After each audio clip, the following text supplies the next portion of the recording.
Alors maintenant, la théorie expliquant pourquoi la transgression libère de l'énergie divine. Emmanuel Kant. On va voir quelques grands penseurs. Ce sont des penseurs très profonds, on les étudiera davantage ce semestre, mais je vais vous les présenter. Kant, souvenez-vous du premier cours, avait une théorie du monde. Il n'y a pas de réalité objective que l'on perçoit directement. Avant, on supposait qu'on absorbe simplement la réalité. Mais Kant dit que nous sommes des participants actifs, pardon, nos cerveaux sont des filtres. On ajoute l'espace et le temps à la réalité. L'espace et le temps n'existent pas hors de nous. La réalité objective, c'est le noumen. Les choses en soi, ne vous inquiétez pas de ces termes, mais c'est la réalité objective. Ce qui se passe, c'est qu'à travers nos filtres, on interagit avec le noumen, et ça crée ce qu'on appelle le phénomène, les choses que l'on voit. Le noumen, on ne pourra jamais le connaître. C'est la théorie de Kant, et elle a été confirmée par les neurosciences. C'est le modèle le plus précis du monde que l'on ait. Le problème, c'est que la conception de Kant soulève trois questions. Première question, qu'est-ce que le noumen? Kant dit qu'on ne peut jamais le connaître, mais on veut quand même le savoir. C'est la première question. Deuxième question, qui nous a donné ces filtres? D'où viennent nos filtres? Comment fonctionnent nos esprits et qui les a créés? Troisième question, si chacun voit le monde à travers sa propre lentille, comment savoir qu'on voit le même monde?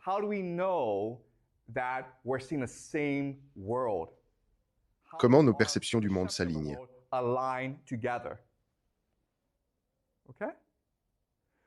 Kant crée ces problèmes. Hegel, qui vient après Kant, Georg Wilhelm Friedrich Hegel, propose une solution à ces trois problèmes. Et ce qu'il dit, et c'est crucial pour nous, c'est que le noumen, c'est le Geist. Le Geist est difficile à traduire. On le traduit généralement par esprit. Ce que Hegel dit, c'est que le monde spirituel est ce qui crée le monde matériel. Nous ne sommes qu'une enveloppe. Ce qui compte vraiment, c'est le monde spirituel. Il est important de comprendre le concept de Geist. C'est un mot allemand sans véritable équivalent anglais. Le mieux est de voir le Geist comme une combinaison de trois mots qui en dérivent. Ghost, Geyser et Gist. Ces mots anglais dérivent du mot allemand Geist. Beaucoup de mots anglais sont d'origine germanique. Ghost, c'est une réalité parallèle qui existe à côté de nous, un monde spirituel. C'est le premier concept. Geyser, c'est une force qui explose, qui devient, qui s'étend. Ce Geist est en expansion constante. Gist signifie l'essence des choses, le cœur des choses. Donc, la vraie vérité dans le monde, c'est le Geist. Pas ce qu'on voit, mais ce qui nous est invisible. Le Geist nous permet maintenant de répondre aux trois questions. Le noumen, le monde réel, c'est le monde spirituel, pas le monde matériel. C'est le Geist qui nous donne ces filtres. Et comme on voit tous le monde via le Geist, on voit le même monde. Mais maintenant se pose un autre problème. D'où vient le Geist? Qu'est-ce que le Geist? Et là, on va se tourner vers Platon et Dante.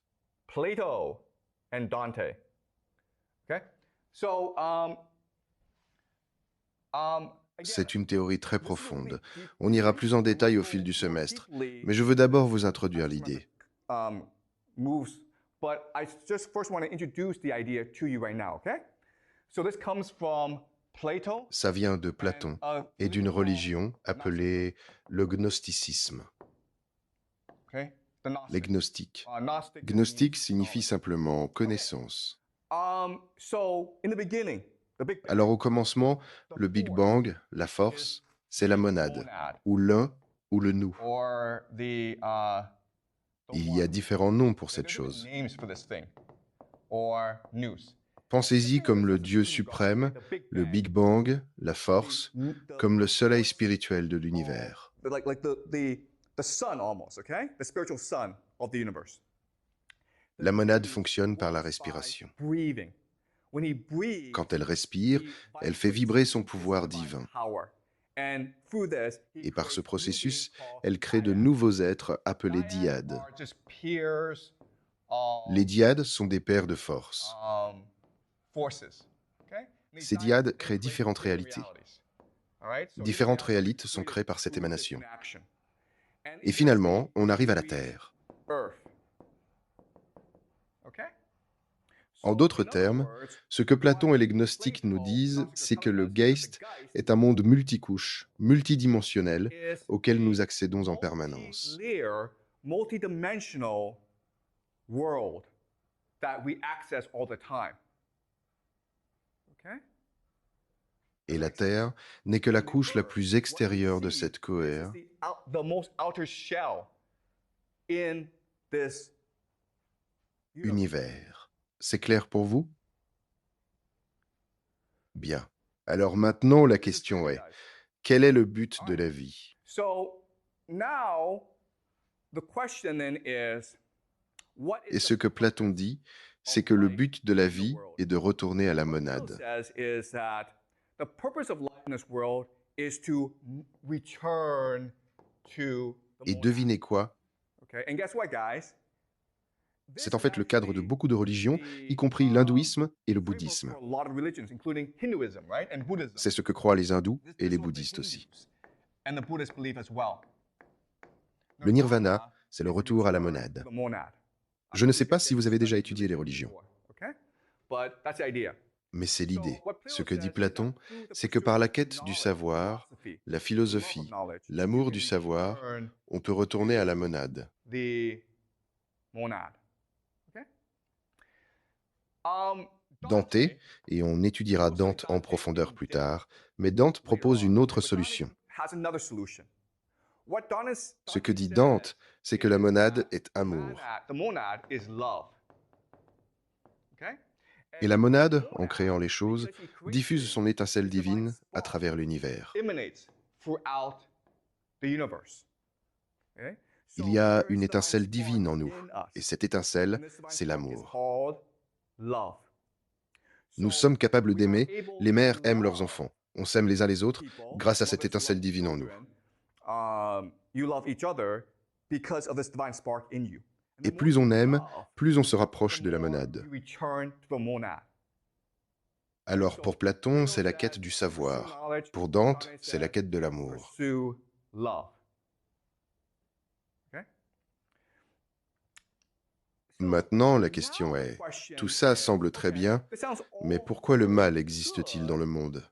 But why does evil? Quelle est la source du mal? What's the source of evil? C'est intéressant. On a cette théorie de l'univers, Interesting. Okay. mais alors, You have pourquoi les gens font-ils des choses mauvaises? The question then is, why do people do bad things then? Pourquoi y a-t-il du sacrifice? Sacrifice in the world. Pourquoi des gens font ces choses horribles et s'en tirent bien, voire Get prospèrent? away with it, but they're also controlling the world. C'est une grande question. Pour Platon, la réponse est simple. Pour Platon, la réponse est très simple. Peu importe qu'il contrôle ce monde, c'est un monde d'ombre, un faux monde. It's a fake shadow world. Ignorez-les.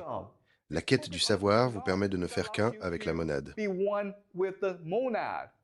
Okay? Donnez-leur ce qu'ils veulent, le pouvoir, la gloire, l'argent. Power, their fame, their money. Who Qu'importe. cares? La réponse de Dante est intéressante. Answer is actually very interesting. Pour Platon, ça n'a pas d'importance. Ce monde n'a pas d'importance.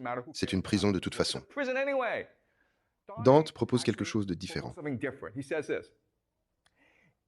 Si la monade est amour, l'amour, c'est la confiance. Donc la monade nous aime, et par conséquent, elle nous donne le libre arbitre. Or, le libre arbitre peut mener à de mauvaises choses, par exemple ce monde. Mais elle n'a pas le choix, car intervenir signifierait nous retirer notre libre arbitre. Et le libre arbitre est son plus grand cadeau.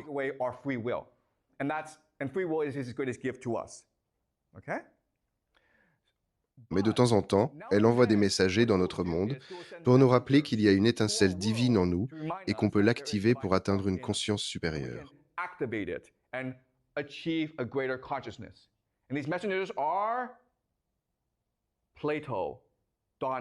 Ces messagers sont Platon, Dante, Jésus. De temps en temps, la monade envoie. À travers le Geist, la monade implante des idées chez ces personnes qui nous révèlent alors la vérité. Mais c'est à nous de choisir d'y croire ou non, car la monade nous a donné le libre arbitre. Donc, pour Platon, l'important c'est la quête du savoir.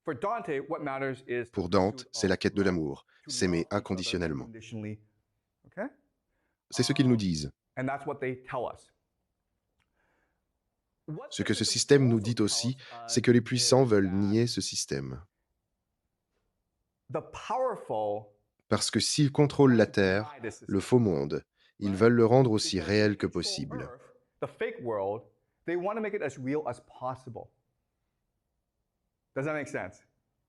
C'est la source de leur pouvoir. La croyance que seul le monde matériel compte, cette prison dans laquelle on vit. Et c'est pour ça qu'on a la science. La science nie le monde spirituel et valide le monde matériel. Si on ne peut pas le voir, c'est que c'est faux.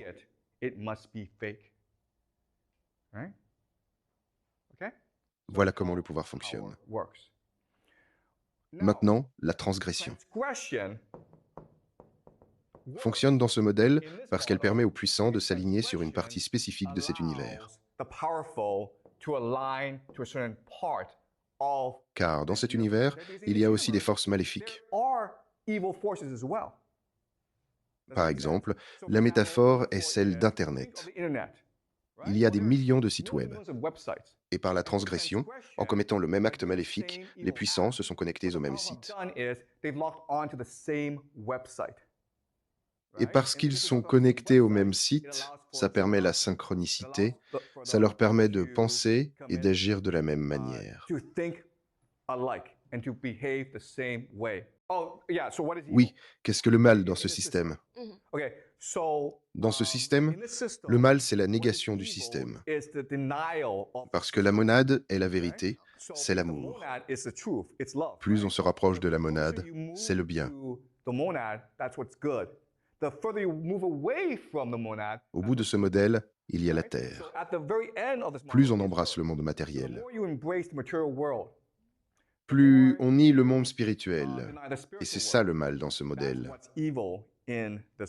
Donc, pour Platon, le bien, c'est la quête du savoir.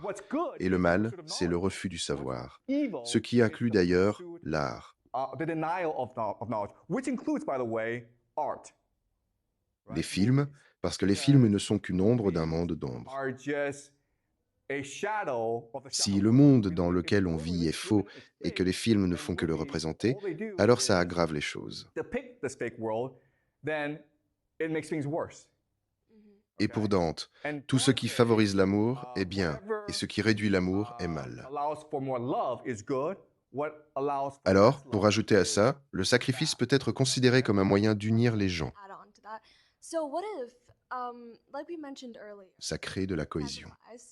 Oui, et avec la cohésion, ça libère de l'énergie divine, car on accède à une partie de ce modèle.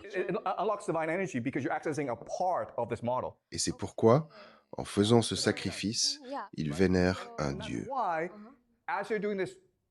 Le sacrifice fait partie de leur religion. Ce n'est pas fait indépendamment. Ils ont un cadre religieux pour le sacrifice, et c'est pour ça qu'ils le font.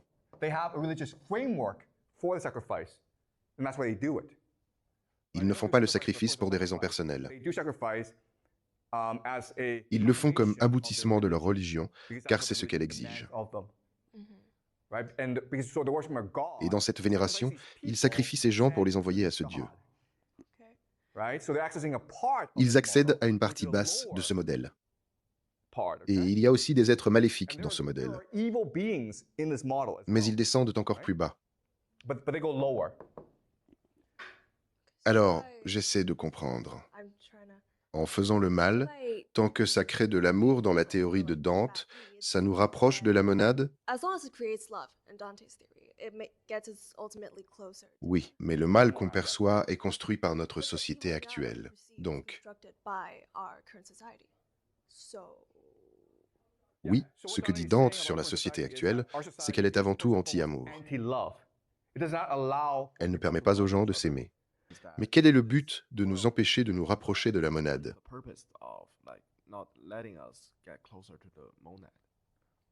Bonne question. Pourquoi font-ils ça? Parce que ceux au pouvoir veulent rester au pouvoir. Ce qu'ils font va à l'encontre de la monade. Mais ils veulent garder le pouvoir. Ils tirent des avantages, comme le pouvoir en désobéissant à la monade et en laissant les autres désobéir aussi. Alors, soyons très clairs, c'est vraiment important. Différentes personnes interprètent ce modèle différemment. Dans leur conception, c'est la monade qui est mauvaise. Leur Dieu à eux est le bon. Ils nous libèrent de la monade en nous rendant plus concentrés sur le monde matériel. Mais la réalité, c'est qu'ils ont obtenu leur pouvoir grâce à une religion qui promouvait la transgression, leur permettant de bien se coordonner. Maintenant qu'ils ont ce pouvoir, ils doivent rationaliser pourquoi et développer des systèmes pour le maintenir. Et c'est pour ça que le monde est tel qu'il est aujourd'hui.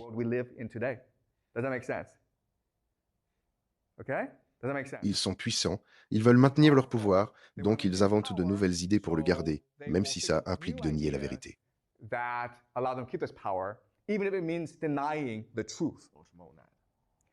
La monade, dans la conception de tout, est la même. C'est la source de tout. Platon et Dante proposent des voies différentes pour se rapprocher de la monade. Pour Platon, passez votre vie à étudier les mathématiques et la géométrie en particulier, car il pense que la géométrie est le langage secret de l'univers. Dante dit « C'est trop difficile, ce n'est pas intuitif ». Platon est un élitiste. Platon dit « Seulement si vous venez dans mon école apprendre la géométrie sacrée, vous accéderez au ciel ». Dante dit « Ça n'a pas de sens ». La monade ne créait pas un système où seuls les élus, les choisis, pourraient y accéder. La monade, si elle aime vraiment tout le monde, donnera à chacun la capacité de l'atteindre. Et cette capacité accessible à tous, c'est l'amour. Peu importe qui vous êtes, on peut tous aimer. Honnêtement, peu de gens savent faire du calcul intégral. Platon dit, il faut maîtriser le calcul.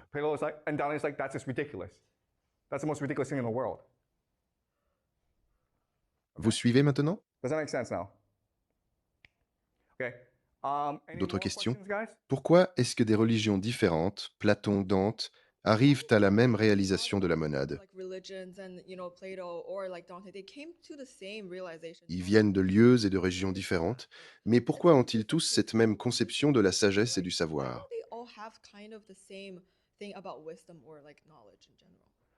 Très bonne question. Et la réponse, c'est le Geist. D'où viennent nos pensées et où vont-elles? Croyez-vous vraiment que c'est le cerveau qui produit les pensées? Pourquoi est-ce qu'avec le même cerveau, la même structure neurologique, on a des idées différentes? Et pourquoi certains ont tant d'idées et d'autres en ont peu? Biologiquement, on ne l'explique pas. On ne l'a jamais expliqué. En neurosciences, la question qu'ils ne posent jamais, d'où viennent nos pensées? Bizarre, car c'est la question la plus fondamentale. Il ne la pose pas, car pas de réponse. La possibilité, c'est que le Geist existe, que nos idées en viennent et qu'en pensant, ça y retourne. Un fantôme, avec nous et pas avec nous. There's just like a big system out there that everything comes from there, so all of the things will go back there eventually. Exactement. Et c'est comme ça qu'on explique pourquoi toutes ces religions différentes ont la même conception de l'univers. Parce qu'elles reçoivent cette conception par l'inspiration, par la communication avec le Geist. Through inspiration, right? Through communication with the Geist.